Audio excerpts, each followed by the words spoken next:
Mohon tetap di tempat, mohon tetap di tempat. Sebentar lagi ini sudah final. Bapak Ibu sekalian, kita telah bersama-sama mendengarkan visi dan misi daripada calon ketua umum. Ini tanda-tandanya Partai Golkar jadi Partai Golkar yang riang gembira 5 tahun ke depan. Jadi kita tidak terdiam-diam. Tadi saya lihat selama pidato hampir sepanjang beliau memberikan sambutan, semua tertawa riang gembira. Luar biasa. Berarti Partai Golkar 5 tahun ke depan akan menjadi partai yang riang gembira. Amin.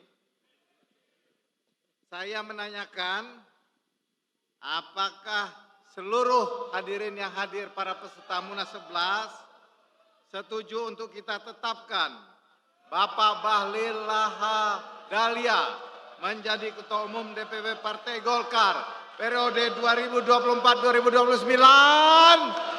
Setuju? Setuju? Setuju.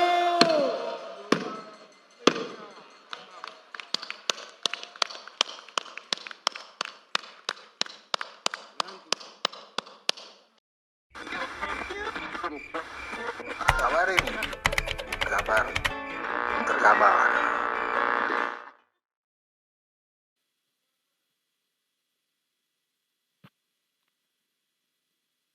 Bismillahirrahmanirrahim.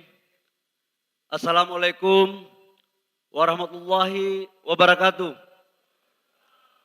Shalom, Om Swastiastu, Namo Buddhaya, salam kebajikan. Yang sama-sama kita hormati, PLT Ketua Umum DPP Partai Golkar, Dimisioner Bapak Agus Gumiwang Kartasasmita. Kita berikan aplaus kepada Pak Agus. Biar cuman tidak sampai 10 hari, yang penting gambar di depan sudah ada PLT Ketua Umum. Yang saya hormati Ketua Dewan Pembina Partai Golkar dengan seluruh pengurus, Bapak Abu Rizal Bakri. Yang saya hormati Ketua Dewan Pertimbangan Partai Golkar Dimisioner dengan seluruh Dewan Pertimbangan, Bapak Akbar Tanjung. Yang saya hormati Ketua Dewan Penasehat Partai Golkar Dimisioner, Bapak Luhut Binsar Panjaitan, dengan seluruh pengurusnya. Yang saya hormati Ketua Dewan Pakar Partai Golkar Dimisioner, Bapak Agung Laksono, dengan seluruh Dewan Pakar-pakarnya. Saya lihat Dewan Pakar ini sangat aktif sekali. Mau menjelang Munas pun kepakarannya terus berlanjut.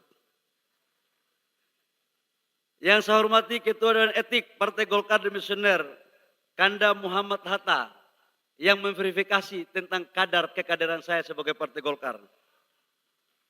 Yang saya hormati Ketua-Ketua Ormas Hasta Karya Partai Golkar, yang pernah saya ingin menjadi calon Ketua Umum di salah satu organisasi harta karya, yang kemudian saya gagal karena waktu itu Dev yang menang, yaitu di AMPI. Mana Dev? Mungkin karena saya belajar dari Dev, waktu saya kalah di AMPI tahun 2010, itu saya masih bendahara Golkar, Papua. Saya datang Munas, Dev kebetulan waktu itu beruntung karena bapaknya adalah Menko Kesra dan Wakil Ketua Umum Golkar. Saya bukan anak siapa-siapa, dari kampung datang. Tapi sebagai orang timur selalu mempunyai prinsip, begitu layar berkembang, pantang surut untuk kembali. Dan kemudian waktu itu Dev, sahabat saya, adalah orang hebat. Dan dia terpilih menjadi Ketua Umum lewat sebuah proses kompetisi yang sangat sehat. Sejak itu saya menganggap dia bahwa dialah sahabat saya yang hebat dan patut kita contohi. Pelajaran itu mengingatkan saya 14 tahun lalu. Sebagai kader Golkar yang mempunyai doktrin perjuangan, ternyata pelajaran itu saya tidak pernah terhapus dalam ingatan saya. Saya tahu betul dan saya mulai meneguhkan keyakinan saya. Saya kalah di AMPI, tapi suatu saat saya akan kembali ke Selipi untuk memimpin Partai Golkar. Itulah sejarahnya kira-kira. Dan memang Golkar ini nggak bisa kita hindari. bahwa memang ada proses kolaborasi yang efektif dengan pemerintah. Karena dulu kalau DEF tidak didukung oleh 7 gubernur, belum tentu DEF menang jadi ketua AMPI. Jadi jangan salahkan saya kalau kemudian sekarang saya mencoba untuk mengambil hati pemerintah, kira-kira begitu.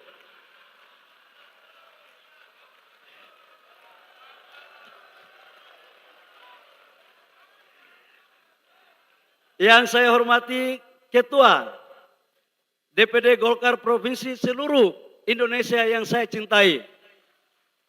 Yang saya hormati Ketua-Ketua Golkar Kabupaten, DPD 2 Kota yang saya hormati, serta seluruh peninjau undangan Munas ke-11 Partai Golkar, serta hadirin yang berbahagia.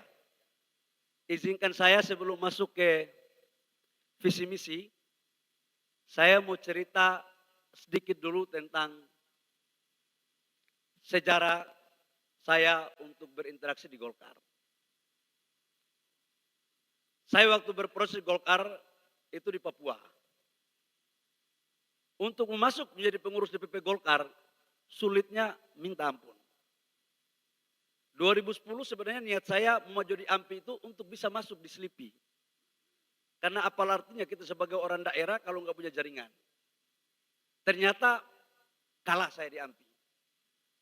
Untuk membuat haluan saya agar tidak terus terhalang, saya fight di HIPMI. Setelah saya fight di HIPMI, kemudian saya berproses masuk di pemerintah. Saya bilang, 14 tahun sudah barang ini. Ini momen yang paling tepat untuk kita ikut kompetisi di Partai Golkar. Jadi saya mau jelaskan satu hal. Saya bingung ya. Kalau kita melihat perjalanan Partai Golkar pasca reformasi, senior-senior mohon maaf tolong luruskan kalau saya salah. 2004 Partai Golkar menjadi partai pemenang pasca reformasi. Bang Akbar Tanjung adalah tokoh fenomenal yang mampu membalikkan kondisi partai politik yang terpuruk pasca reformasi menjadi partai pemenang. Apa yang terjadi? Pada saat Munas di Bali, fight dengan Yusuf Kala yang juga senior saya. Pertarungan terjadi, Pak JK menang. Pak JK menang pun karena memang ada kedekatan dengan pemerintah. Beliau adalah wakil presiden. SBY adalah presidennya. Begitu terjadi selesai, muncul Pak Abu Rizal Bakri. Fight dengan Pak Surya Paloh. Pak Surya Paloh pasti waktu itu mendapat dukungan Pak JK. Tapi Pak JK udah selesai jadi wapres. Pak Ical didukung oleh Pak SBY. Dan kemudian Pak Ical juga menang. Setelah Pak Ical selesai, muncul Pak Setia Novanto lewat Munaslup. Pak, waktu itu posisi Pak Novanto sebagai ketua DPR, dekat sama Pak Jokowi. Alhamdulillah juga menang. Begitu selesai, kemudian zamannya Pak Erlangga. Pak Erlangga juga menang karena memang waktu itu dekat sama presiden sebagai menteri perindustrian. Nah kemudian saya muncul untuk menjadi salah satu kompetitor. Mazhab saya sebenarnya mazhab kompetisi. Karena memang sejak saya lahir, kalau tidak berjuang untuk mendapatkan sesuatu rezeki, nggak bisa makan saya. Karena pernah busung lapar waktu saya kuliah. Jadi memang mazhab saya mazhab kompetisi. Nah ketiga, proses Munas Golkar kali ini, saya dianggap pun mendapat dukungan dari pemerintah. Dan dianggap itu salah. Pertanyaan berikut adalah, kenapa calon-calon terdahulu tidak dinyatakan salah, kok saya dinyatakan salah? Apa yang membuat seperti itu? Apakah karena memang saya adalah kader dari Ufuk Timur yang bukan anak siapa-siapa di Jakarta ini? Apakah memang pengurus DPD 1 Golkar se-Indonesia nggak boleh mencalonkan diri sebagai calon ketua umum DPP Golkar? Saya pikir lewat sebuah pemikiran-pemikiran besar Golkar dilahirkan sebagai instrumen politik pemerintah dalam pembangunan bangsa. Maka saya pikir Golkar harus kembali kepada kita perjuangannya sebagai doktrin karya kekaryaan dan suara rakyat adalah suara Golkar. Dalam perspektif itulah kemudian izinkan saya untuk menyampaikan beberapa gagasan besar terkait dengan Golkar ke depan. Ngeri kali, baru calon ketua umum Pak Yahya Zaini sudah kasih banyak sekali pidatonya. Ampun saya Pak Yahya. Bapak Ibu semua, saya berkeyakinan untuk Partai Golkar ke depan, untuk bisa melakukan transformasi, harus tetap berpijak pada cita-cita dalam platform perjuangan. Memperkokoh semangat karya kekaryaan, tidak pernah berhenti untuk senantiasa melaksanakan pembaharuan dan pembangunan. Untuk itu, dalam kepemimpinan Partai Golkar 5 tahun ke depan akan dipandu oleh visi sebagai berikut. Transformasi Partai Golkar menjadi partai modern yang solid dan mengakar untuk menuju kemenangan. Dalam konteks itulah kemudian saya membagi menjadi dua untuk kita bisa menang. Ada internal dan ada eksternal. Saya dulu waktu menjadi kader Golkar masih mengikuti apa yang disebut dengan karakter des. Saya tidak tahu sekarang masih ada atau tidak itu karakter des. Nah, di dalam karakter des itu kita diajari tentang tata kelola organisasi dan konsolidasi organisasi. Ada mekanisme-mekanisme pengambilan keputusan. Dan karena itu, teman-teman semua, dalam konsolidasi organisasi ke depan, tidak hanya kita lakukan di lewat DPP, tapi juga konsolidasi pada tingkat kecamatan, desa, kabupaten, dan provinsi. Kembalikan musda-musda itu dilakukan di daerah. Jangan lagi dilakukan musda-musda itu di Selipi. Itu menurut saya pelajaran yang harus kita luruskan bersama-sama. Konsolidasi di daerah itu harus terjadi karena itulah kekuatan besar pada partai ini. Partai ini harus menjadi platform perjuangan dan menjadi pelopor pembuat ide. Dan itu sudah terjadi sejak lama. Saya berjanji kepada Bapak Ibu semua, insya Allah kalau saya terpilih, maka saya akan datang di seluruh kabupaten kota dan provinsi di seluruh Indonesia. Karena yang tahu susahnya daerah itu hanya orang atau kader yang pernah berproses dari daerah. Setuju? Mekanisme-mekanisme pengambilan keputusan partai tidak boleh dibuat hanya oleh sekelompok orang. Karena PO, anggaran dasar, Juknak, Juklak, Juknis, semua sudah ada. Tinggal jangan sampai orang Papua bilang tulis lain, baca lain, bikin lain. Saya jujur tidak seperti itu. Ke depan Golkar harus dijadikan sebagai bagian daripada instrumen dinamika berpolitik. Karena Golkar ini tokoh-tokoh Golkarnya luar biasa kecerdasan politiknya. Jangankan kader Golkar, office boy aja di Selipi pasti punya kemampuan politik lebih tinggi daripada partai-partai baru yang muncul. Ini tukang olah juga. Jadi udahlah kita Golkar ini masing-masing tahu baku tahu lah, udah. Nanti kalau kita ada tum, hebat tum, paten tum, kita keluar 10 langkah, jangan dengar dia, jangan dengar dia. Udah ini. Jadi udahlah kita transparan aja, kita santai aja. Itu. Enggak usah dibuat pusing-pusing. Jadi aturan sudah ada, ini yang kita pakai.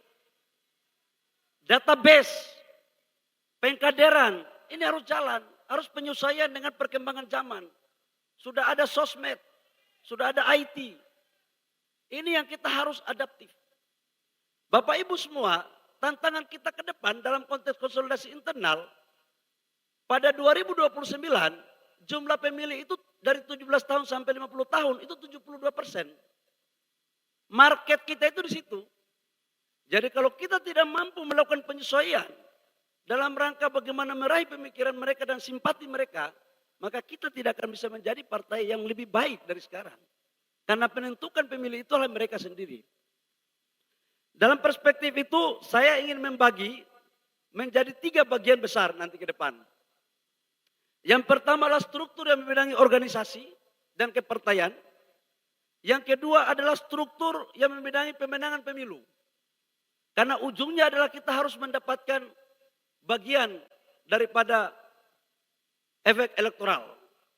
Nah mungkin kita bikin pokja-pogjanya banyak. Saya juga izin dalam forum ini, saya mau menyampaikan pengurusnya tidak usah terlalu banyak-banyak.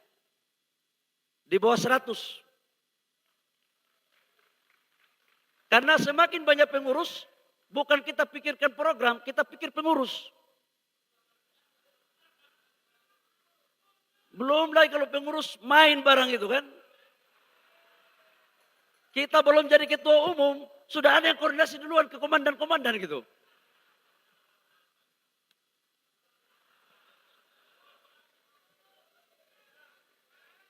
Golkar, Golkar. Tapi kalau tidak seperti itu bukan Golkar namanya. Jadi kita buat pemenangan pemilu yang betul-betul terukur. Ada di bidang milenial, ada di bidang pertanian, ada di bidang entrepreneur, dan macam-macam. Ini yang kita detailkan. Satu lagi yang kita akan membuat adalah bagian ketiga, yaitu ada yang mempublikasikan. Ini yang paling penting. Jadi kalau boleh, fraksi kita di DPR ke depan, itu menjadi perpanjangan tangan partai betul. Jadi harus main barang ini. Bila perlu 1 hari 3 tema, 4 tema main barang ini. Gitu loh. Kalau tidak main, bargaining posisi kita nggak jalan. Jadi kalau tidak ada masalah, ya buat dikit-dikit lah kira-kira. Jangan terlalu banyak, nanti pengendaliannya susah itu. Bapak Ibu semua yang saya hormati, untuk itu, misi saya ke depan adalah selain dari apa yang saya sampaikan tadi, adalah kita pingin untuk tidak boleh lagi Golkar ke depan adalah faksi A, faksi B, faksi C. Faksi kita cuma satu, Partai Golkar. Udahlah gaya-gaya lama ini sudahlah bang abang semua, mohon maaf. Udah, saya minta tolong, udah. Kita sama-sama tahu ini. Saya kadang-kadang mengolah senior-senior. Kadang-kadang senior-senior juga olah saya. Iya. Dan ini semua kan baku tahu kartu semua ini. Jadi kalau bisa olah saya besok itu usahakan ada sedikit ilmu olah yang baru. Jangan ilmu olah lama, karena sebagian ilmu olah itu saya yang ciptakan. Jadi kalau Pak Dev, besok kita mulai bicara kreatif dikit untuk membuat olahan. Dev, sorry ya, hanya kau yang saya bisa canda soalnya. Karena kau kan ketua umum aku dulu kan, gitu. Tapi sekarang aku yang jadi ketua umum, tenang aja.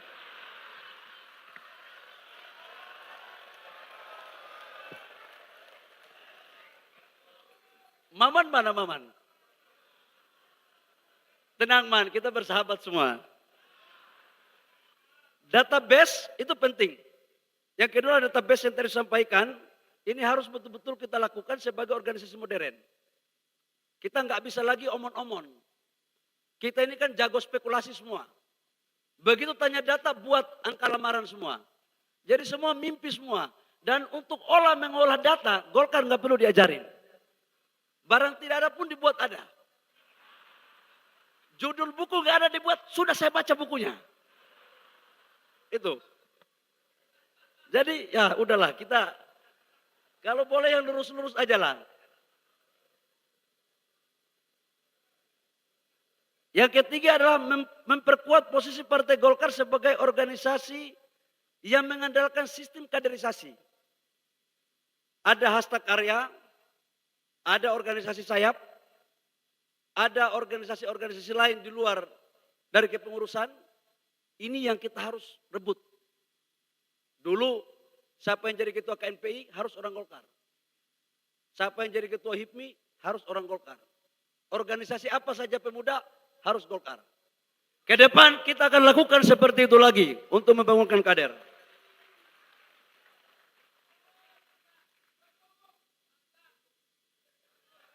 Mustafa ya, Pak Mustafa ya. Tenang, jabatan aman, tenang. Nah, biasa kalau begini, suara tambah kencang itu biasanya ada maunya itu.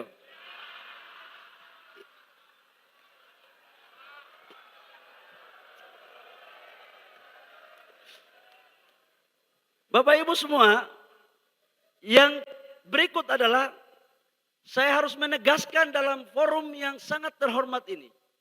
sebagai Munas sebagai forum pengambilan keputusan tertinggi, maka izinkan saya dari lubuk hati yang paling dalam untuk mengatakan secara tegas dan seterang-terangnya bahwa kepengurusan ke depan, program paling pertama itulah menyukseskan pemerintahan Pak Prabowo Gibran dan berada pada garda terdepan untuk mengeksekusi seluruh program-programnya dan juga berada pada garda terdepan dengan partai-partai koalisi lain untuk menjadi benteng pertahanan ketika ada yang main-main baik dari dalam maupun dari luar.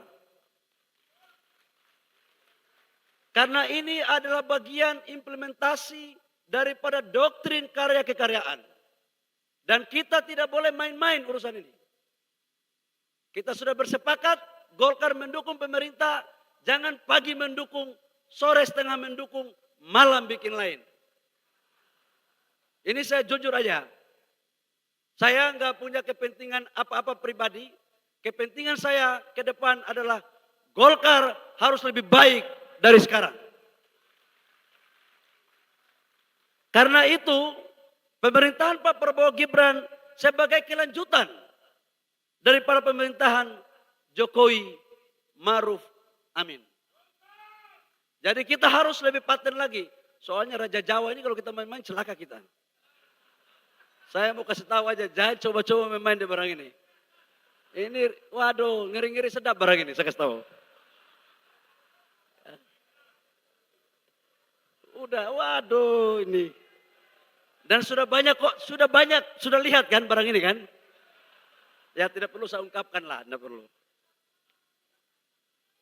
Dalam konteks ke depan, sampai dengan bulan November, kita harus menyukseskan Pilkada 2024 dengan hasil minimal 60%. Jadi nanti kita akan turun di daerah-daerah dan saya juga berpikir, bukan hanya saya berpikir, tapi setiap partai politik itu ingin untuk menjadi yang terbaik. Kita sekarang menjadi yang terbaik nomor 2. Dan untuk pemilu 2029 kita harus pastikan untuk kompak, berjuang bersama-sama, bergandengan tangan untuk merebut pada posisi yang paling terbaik.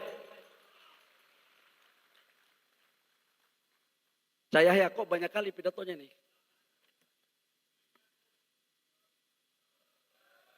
Cukup ya? Bos, dikasih berapa menit ini? Pokoknya sampai Ini Pak Melkila Kalena ini sahabat saya. Jadi Pak Adis, soalnya calon ketua umum yang menjadi ketua umum, jadi pasti takut juga untuk di stop kira-kira. tidak berani stop kita. Bapak Ibu semua yang saya hormati, terakhir saya ingin mengatakan, nanti yang tenis-tenis yang bahasa indah-indahnya nanti kita dirapat saja. Saya mau sampaikan satu hal aja. Kita ini harus kompak. Kalau nggak kompak, itu bibit dari luar gampang masuk. Saya punya pengalaman selama 5 tahun, sering masuk kepada organisasi yang tidak kompak. Jadi saya tahu betul cara bagaimana membuat partai itu baik atau membuat tidak baik.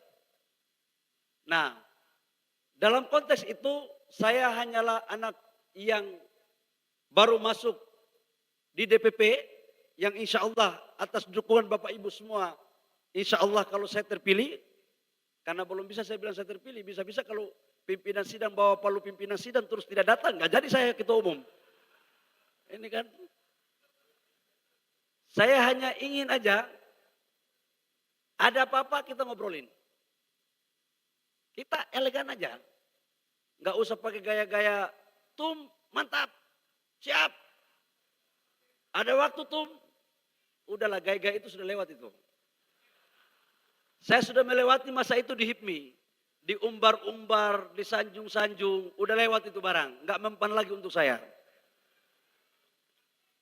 Jadi saya mohon dukungan dari para senior, tokoh-tokoh Golkar semuanya, sebagai kader yang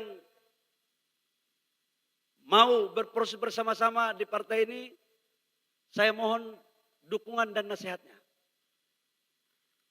Ini para senior khususnya. Memang saya dari kampung Pak, kadang-kadang tata kromonya agak berkurang dengan orang kota. Tapi nggak perlu meragukan kesetiaan dan komitmen saya kepada partai ini. Nggak perlu. Hanya itu saja, karena malam lagi pidato lagi, kita simpan suara juga. Oh, ada pantun. Golkar katanya ada pantun. Ngeri barang ini.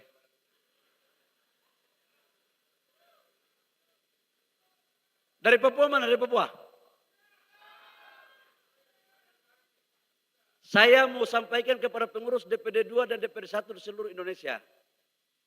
Hari ini saya berada di panggung ini lewat sebuah proses perjuangan. Kalau hari ini insya Allah bisa kita tuntaskan, suatu saat seluruh kader-kader DPD 2 dan DPD 1 dari Aceh sampai Papua berhak untuk berdiri, untuk memimpin partai ini ke depan. Sebagai penutup, izinkan saya menyampaikan pantun. Pergi ke toko membeli dasi, dijual pedagang dari Minang. Saya datang membawa misi untuk membawa Golkar menang di 2024 Pilkada dan menang di 2029 dalam Pileg dan Pilpres. Burung cendrawasih, burung Papua, ekornya kuning dan indah. Cukup sekian dan terima kasih. Golkar maju terus berjaya. Terima kasih, kurang lebihnya mohon maaf. Wabillahi taufiq wal hidayah. Wassalamualaikum warahmatullahi wabarakatuh. Shalom. Om Santi Santi Om. Namo Buddhaya. Salam kebajikan.